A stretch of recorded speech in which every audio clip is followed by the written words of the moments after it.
অসীম সরকার ইসলাম নিয়ে যে মন্তব্য করেছেন তা মমিন মুসলমানদের হৃদয়ে গিয়ে লেগেছে।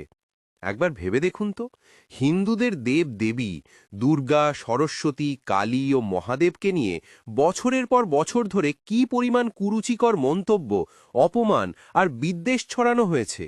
প্রতিমা ভাঙা হয়েছে, হাত ভেঙে দেওয়া হয়েছে, গলা কেটে দেওয়া হয়েছে। এগুলো কেবল পাথরের মূর্তি ভাঙা নয়, এগুলো একটি সম্প্রদায়ের বিশ্বাস ও সংস্কৃতির ওপর সরাসরি আঘাত। প্রশ্ন একটাই, এই হিংস্র মানসিকতা জন্মায় কথা থেকে? যখন ধর্মের নামে ঘৃণা শেখানো হয়, যখন উপদেশের বদলে বিদ্বেষ ছড়ানো হয়, যখন ভিন্ন মত মানেই শত্রু এই ধারণা তৈরি করা হয়, তখন সমাজে শান্তি নয়, আগুনই জন্ম নেয়।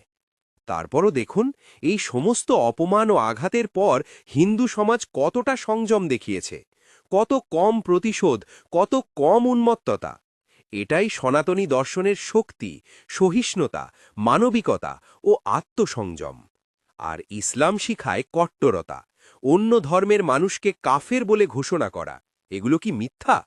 সারা দুনিয়ায় আজ যত অরাজকতা, তার মূলে এই ইসলাম।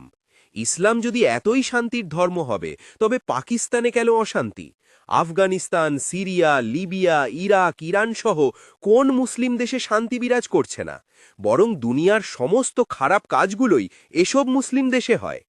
ইসলাম নিয়ে অসীম সরকার যে বক্তব্য দিয়েছেন তা আমরা সবাই জানি, কেরান থেকেই পড়েছি। মিথ্যা তো কিছুই বলেননি। এটা নিয়ে অনেক নাস্তিক ও এক্স মুসলিমরাও মৌলবীদের অনেকবার বিতর্কে ডাকার পরেও কেন আসেননি?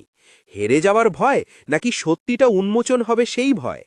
সবচেয়ে বড় কথা হলো, ইট মারলে পাথর খেতে হবে ও সহ্যও করতে হবার মানসিকতা অর্জন করতে হবে আপনাদের। নয়তো হিতে বিপরীত হয় আর হিন্দুরা আরও কট্টর হয়। মুমিনরা সবাই দাবি করছেন অসীম সরকারকে ক্ষমা চাইতে হবে। প্রথমত, ধর্মের ভিত্তিতে দেশ ভাগ হওয়ার কারণে ভারতে বসে কোনো হিন্দুর বিরোধিতা করার অধিকারই নাই তোমাদের। আর দ্বিতীয়ত, অসীমদা কোরআন থেকেই বলেছেন, তাই আমরা সকল সনাতনী অসীমদার যে কোনো ধরনের সাপোর্ট করছি ও ভবিষ্যতেও করব। তোমাদের যা করার করো।